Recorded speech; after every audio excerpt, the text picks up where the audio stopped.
Sometimes I hear feeling in thoughts with fear. Freedom we all hold dear now is at stake. Humble your hearts to God, save from the chastening rod. Seek the way pilgrims trod, Christians away. My Jesus is coming soon, morning or night or noon. Thanks for sharing your time with us. Our guest today is no stranger. He's been with us many times. The man is supposed to be taking my place when God calls me home. Larry Cantrell.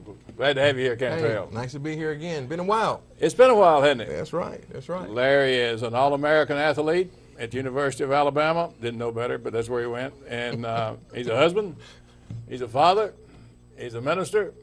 He's an outreach person. He's a development director. He's a friend. Glad to have you here. A lot of titles right there, a lot of hats. a lot of nice hats. to be here. And you wear them well, all of them. I appreciate it. What you've been running our Sparks Works program, or working with our children, trying to get them to make better grades in school, trying to help the F student become a C student.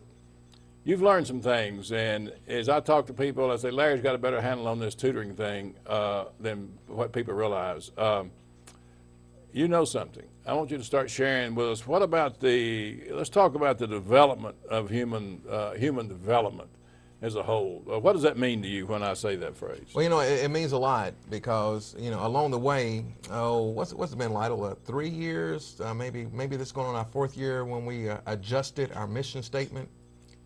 I think it's about 4 years. Yeah. Well, in adjusting that, we decided to add to our spiritual development, educational and vocational development. Well, on one end, that was telling the world our spiritual development is very important to us, but we're also going to develop in other areas. Well, that gets into human development. And because of my educational background, you look at that and you say, well, you know, are we really into human development, or are we into neighbor development? And that's the first thing I started thinking about when it came to our young people, developing them to be productive as Christians in the community that we live in. And that's what we're about. That's not just talking it, that's walking it. That's right. That's right. That's right. And so along the way, we learned a lot of things, particularly for our students. You know, when our students go to class, they're faced with a lot of different challenges. Now we're talking about high school, middle school, all ages. We're talking about high school students and middle school students, but our goal is to ultimately get into the lives of the elementary child. That's our goal. That's our goal. And we kind of came about it the very wrong way. At least the educators would say, you know, they would say you always need to start with the 4th grader and work your way up. Well, our challenge was we had long-term relationships with our young people, and so we decided it would be best for us to start with the high school students and work our way back, because we did not want to lose ones we built relationships with. You can't throw children away, can That's you? right. That's right. And we have some children that were about to be, well, been thrown away from the school system, and they weren't going to school as visiting school. They are controlled by the environment around them instead of them controlling the environment. And that's what you're big on, in teaching them to stand where they are and make a difference. Talk about that, making a difference in the lives of people that they work with, and how you get these young people to do that, because you're having a lot of success. Well, we learned quickly that the classroom is a front line. What happens in the classroom says a lot about where that child is going to go, or if that child is capable of achieving certain things. The first thing I learned from our young people was whether or not they were a student or a visitor. And it's kind of comical getting to that point, but that's real. That's right. That's right. So it's that's just right. clear communication is what. Yes. And any teacher here don't need to be turned off, don't need to be offended by what we're saying. But he's right on target. This is where our children are. These are the battles you've got to deal with. And don't be offended by it, because when we say make the F student, and you're going to say, oh, it's not an F student, they're what? Underachiever. Underachieving student. He makes 15, he's an F student. I'm telling you, I made enough of those things. I know what they look like. And we've got to deal with what it is. What it is what it is. That's right. And so that's right. You are, what do you describe a visitor? The visitor to the classroom classically carries the behavior of a young person who is not engaged in classwork. Well, that means a lot of different things. They come, they'll put their head down, they go to sleep. when they are giving assignments. They do not complete the assignment. In some cases, they don't even put their name on the paper. When it comes to tests, they do not complete the test. So they might show up, which is a good thing, but they do They're not truant. Right. They're not truant, but it becomes clear they're not behaving like a student. And also the great challenge, when they come, what are they doing in the classrooms? They could be disturbing the classroom. They are. They're mumbling under the breath back there. Right. When the teacher's trying to teach, they're back there mumbling. Right. And so when we look at that child's grades, one of the first things I have to determine as it relates to their spark, hey, where are you going?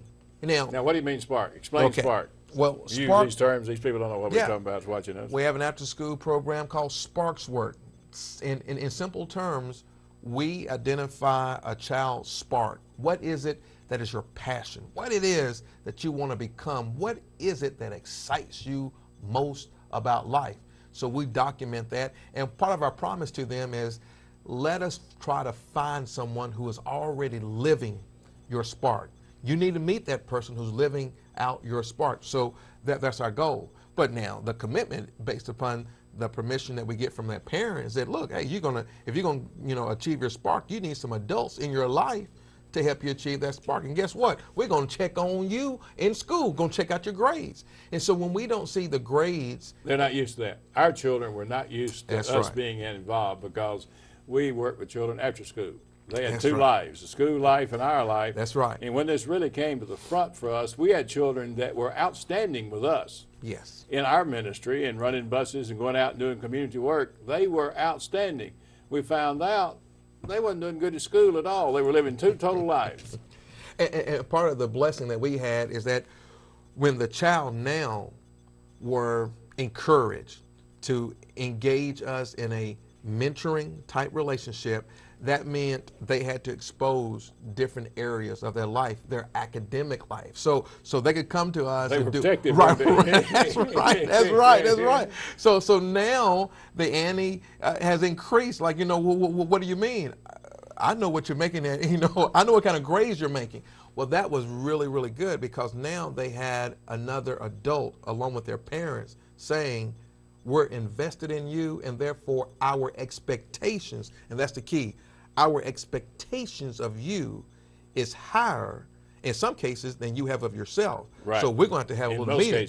Yes. In most cases. Yes. All right, let me take you down this road, and we'll get back to these talking points. But when you found the visitor that's doing well with us, and you go to the school, parent has never been to the school. They are not engaged in the child's academic life. Yes. And you go to the school. What did you find when you got to the school?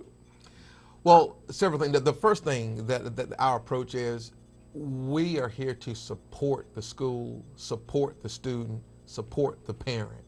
Our goal is not to throw anybody under the bus, because we need all components working together. The thing that we saw among the administrators and the teachers, that they're having a tough time in our school. Because they got some people wanting to learn, and they got half the classroom is not wanting to learn. That's right.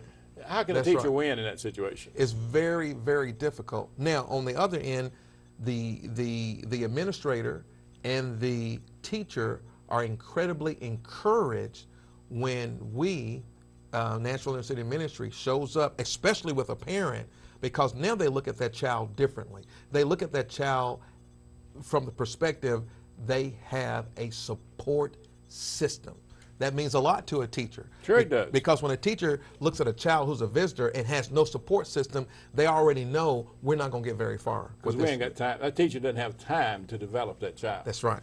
Now, here's a challenge, I think, is before the people's watching here, and people go to church all over this town. Let's say, I'm just going to use these figures. It's not based on anything. I'm just using it for clarity to make it simple. Half the class is a student. You call them development. They are trying to learn. We'll talk about that in a second. Yeah. The other half are visitors. They just rode the bus there, got there, not truant. That's right. Probably doing a good job of the inner city ministry, serving with us, doing a good job on time, on style, following instructions, doing what we tell them to do, but they're just visitors in that class. Now, what do you do for that visitor? when that going in, I'll get my chain of thought here, you are going in with that parent, you are teaching two ways. You take the parent with you to meet with the teacher, is that correct? Yes. All right. You're taking a parent to go meet with the teacher, probably the first time that parent's gone to meet with a teacher in a positive relationship. So you're teaching both ways. You're teaching the parent how to communicate with the teacher. The teacher's not the enemy. Right. You are teaching the student, you're going to give an account for your behavior. That's right.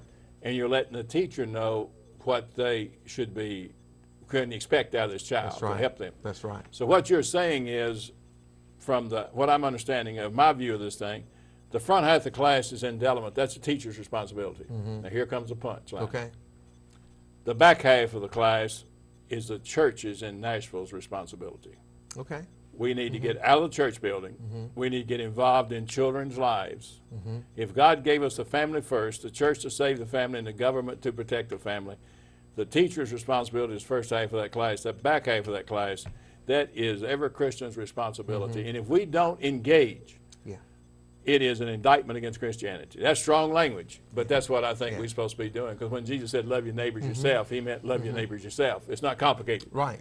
Now that is challenging, but it's necessary for us, particularly those of us who have faith, but also for every Nashvilleian. That's right. To be interested in what happens in the classroom, because here's the reality that we understand. If a young person drops out of school, Trouble's coming. Trouble's coming, and at the same time we got to ask ourselves, if no one steps in, there is an institution waiting for that person. Now It'll cost you. That's right. It's going to cost that person, but it's going to cost all of us. It is. It's going to cost all of us. Because we got to pay for it. At a tune. That loan is expensive. That's right. At a tune of what? If that young person decides to become a career criminal, it's going to cost us taxpayers $2.2 million One child. for one child who chooses to become a career criminal. That's why sparks work, because once you identify a spark in a child and you help that child to achieve that spark, that means that child is going to become productive. That's important to all of us. And they don't have to be the most productive person. They're just not a career criminal. That's right. They're moving forward. Well, think about the picture of productivity. This is what we were really facing or challenging. Whatever picture that's been painted of a productive citizen, it goes like this. This child was born in poverty, and now they're the president of the United States. Well, that's real nice. That doesn't work for everybody. That's right. That doesn't work for everybody. And so we look at it Only and got say, one opening. that's right. Or, they've gone for poverty, now they're a dentist. Well, we ask ourselves the very basic question. If a child is working at Kroger's as a cashier, or at the inner city thrift store. Or the inner city, that's a better place. Anyway, but both places are great. At the inner city thrift store, that person is like you and I, an upstanding citizen, paying taxes, a responsible, productive person in our society. They're the solution. And that's a picture, that's a more accurate picture of success, because we don't need to get lost in every person supposed to be an overachiever. How about a person just being an achiever? Here's what you brought to our ministry. Talk about the overachiever. Because most nonprofits and most people who want to help a child want to see a good return on their investment. They want to see an easy return on their investment. Yes. Let me just go and throw that in there. I invest little and get a great deal. I mean, everybody wants to play basketball with Michael Jordan when he was 12 years old and claim I straightened him out. Right. Okay. But the underachiever, the overachiever, talk about the overachiever and the, what's the other one called? Underachiever. I'm just going to call it an achiever. Okay. Because here is the great gap. A lot of us were given labels early in life. You was an overachiever. I was an overachiever. Now, what does that mean classically? That means, well, I wasn't. Go ahead. Okay, this child came from a underprivileged community, and the idealistic thinking, if we give this child some hope and some support and some mentoring, they could do great things. Well, if the child could make it to college, that means that child has has beat the odds. That child was supposed to be incarcerated, but where are they now? They're in college. What they have achieved a college degree, or in my case, even a master's degree. Isn't this a model citizen? And so we tend to go after that child because that child can have the bright lights put upon them. That child makes everybody look good. That's right. And they're easier because they are an overachiever. They're going to carry it there. Because you've told me, and I've talked to other athletes, because you got out through sports, and they've all said, if I'm going to get there, sports is going to take me there. Right. And I know some of our children are saying academics is going to take me there. We had one young man turn down a sports scholarship for an academic scholarship. Yes. But then you got the the visitor. And he's going to cost our city a fortune unless we can keep him off the track of going to prison. And you know, and that's kind of interesting because we typically adore the overachiever. The overachiever. Well, we're a capitalistic society. Right. We want success. We flock around that young person, and they at times have too much support. That's true. Now you take the other person, we become disappointed, but we got to ask ourselves, what is the cost of that child's failure? Because the cost of that child's failure sometimes is greater than the benefits of the overachiever. But we don't look at it like that. And the old philosophy, and I've heard you say this 1,000 times, the philosophy of just lock them up and throw away the key, it's not going to work. And the reason it's not going to work is too expensive. That's right. Not only have you destroyed a life, you've destroyed the people that love those people and are with those people. That's right. And now you got to pay for that bologna, and the government charges a whole lot of money for that bologna sandwich. That's right. And how many is 2.3 million? Is that what you said? 2.2 million. 2.2 million. We got to rethink this thing. We've got to have a government, and we've got to have churches. And they start at church level. Yes. Churches have got to get out of the church building and get out in the community where people live. And churches need to be doing what inner city ministry is doing, is take care of the spiritual needs, take care of the vocational needs, and take care of the educational needs of those families and help get them on track. Once you fix the family, you fix the problem. Yes. Now, what I like about your idea of tutoring and supporting the school, you don't replace the school, you support the school. That's right.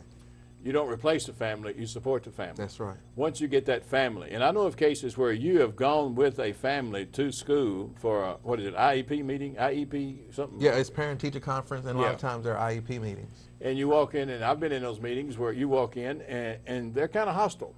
They come in, and your child, and of course that puts a parent on edge, you know. And the kids said, no, I hope mama punches him out, you know, and you go through all this good stuff.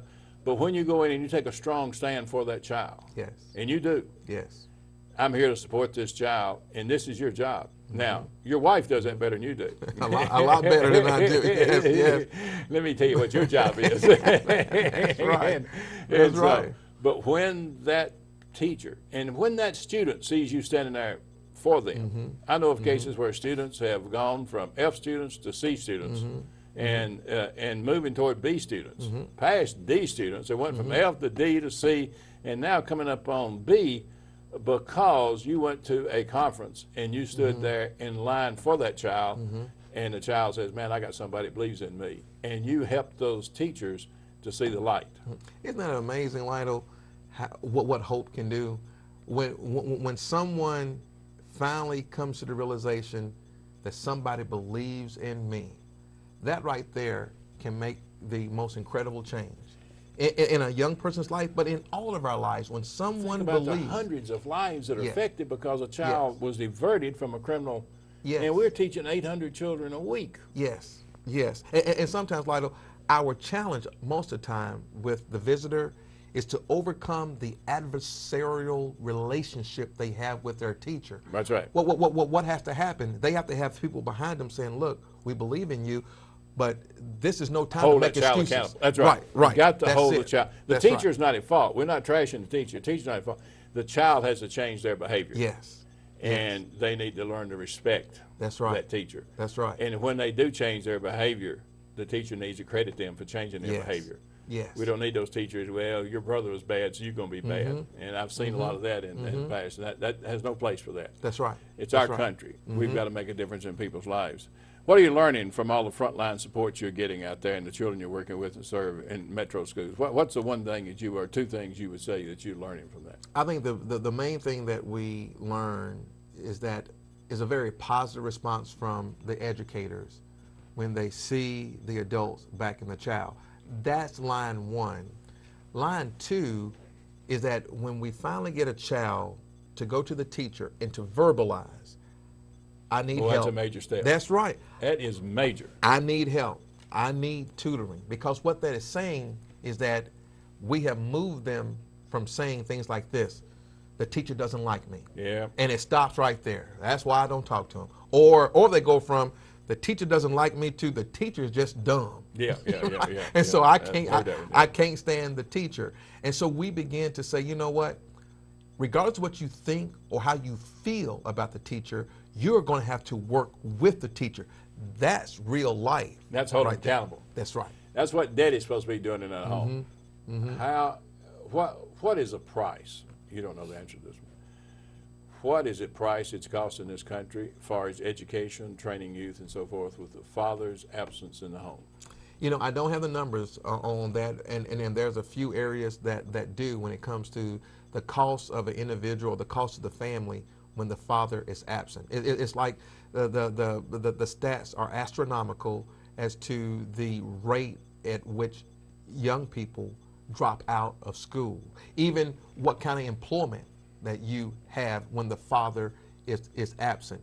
And so when a mentor who cares come into that young person's life, that he's stable enough to give him or her the availability necessary, that young person it begins to gain this extended blessing. I don't have the numbers on this, I just know this to be true. When that child sees that, what begins to occur is a blessing is beginning to be extended to that child's grandchildren. Right. And that's where it begins. And that's what we're seeing happening here in front of our eyes that we experience, our staff experiences. We're working with children that hadn't made that turn in that cycle yet. Yes. And it started some time back. When the home started falling apart in America, and I say this all the time, when the home started falling apart in America, for generations, it's costing more than anybody could ever dream through the pain and the dollars and the heartbreak. When you say spark, and I'm going to get back to this because I think this is so good, and it's so different because most tutoring programs come in and they say, okay, you, like you said, go tutor the 4th grade in this school, and you go in, you don't have a relationship, and you just help a child with the school, and you walk out and the hands clean and go. That's a good thing. It's not, I'm not criticizing that. That ain't getting it. When you've got a relationship with those children, and you've got a relationship with that family, and now you step up with that family, and you help them to cooperate with the school. Don't go in the school, go and beat up a teacher, but go to school and ask, how can I help you? But what do I need to do for my child? That's right. When you do that, I think that is by far superior. And when we go to get grant money doing that, grants are not friendly to that because we don't fit the prototype of what we've always done. We've done it wrong, or not as good as what we're doing. What we're doing is bringing healing to the situation. And I think, Lido, a lot of times grantors want to see, I mean, incredible numbers. What they want to see are F students becoming A students. Well, they don't want to see F students becoming C students. But what is overlooked is this: how in the world do you change culture? How do you help a family who did not value education? That's right. To a family who now says, I understand where education has its value. Well, that's a long way. That's a long way. A long, long way. That's a long way. What do you see as, where is our hope for our families? You know, I always will say this, with all the good that we do, Lido, with Sparks Working everything, it begins with Jesus Christ. Because upon you don't apologize for being a Christian, do you? Can't apologize for it, because all of our success comes from that rock. And when a child begins there, it's kind of like this. When you're trying to help a child, this is where we come from.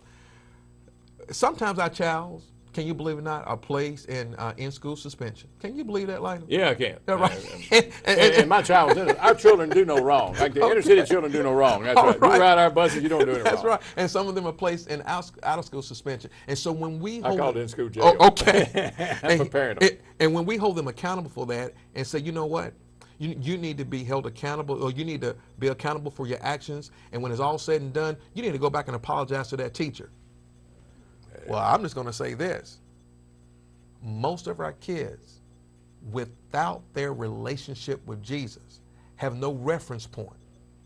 They don't know how to apologize. And so that's where it begins. They've never seen it done. That's right. That's right. And you say over and over, and I want to make sure I get this one in. You say over and over when our children are in an anger stage with a teacher, and you'll say to them, what has Jesus got to do with that comment? And, well, what are you talking about? Well, this is school. It ain't got nothing to do with you. You say, what? And then you start bringing Jesus to their everyday life, in their everyday decision making. Now, that's why government can't do what we do. That's right. Because now you're putting hope and responsibility. One of the parents you worked with and went to a session with the teacher, and you gave that parent, I'm talking about going back and helping the parent, because the parent was an adversarial with the teacher. Okay. And you handled the meeting perfectly well, brought all points to the table, but the child's got to be held accountable. The child got an out-of-school suspension. Okay. Okay. That mother went to the school, went to the principal, and said, "You've signed my child an out-of-school suspension." The principal said, "Yes." He said, "Okay." The child comes home, get with the granddaddy, be going to restaurants, eating and all. You've done absolutely nothing. Okay. Put the kid in school suspension, give them their homework, make them work. Awesome. And the principal said, change that, in school suspension. Now that's when a parent works for the betterment of their child, as Dr. Hudgens used to say. And it all, I think it all started because you took the time to go with a family and bring it together and say this child has value. And I commend you for it, brother. I think you're doing a fabulous job. Well, thank you. I wish our city leaders, I hope our city leaders will listen to you, and our educators, but I know our children are going to be, and it's just a matter of time. Our children will be those city leaders. That's right. And they will be those educators, and they're going to know what's going to happen. I want you to come back and spend more time with me. We've got to do another show here one of these days quickly on this Apex project we're going into, because that's going to be the thing in Nashville, Tennessee. That's right. And it's going to be a place where everybody can come. Thanks for tuning in. Cantrell, you did good.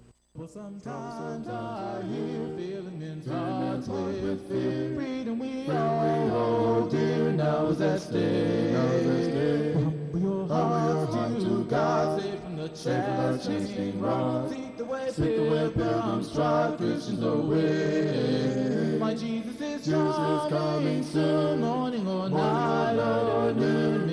Many will meet their doom. Trumpets will sound, and all of the dead shall rise. Righteous me in the skies. I'm going where no one dies, heavenward bound. Well, troubles will soon be your happy forevermore. When we meet on that shore, free from all care, rising up in the skies, telling this world goodbye.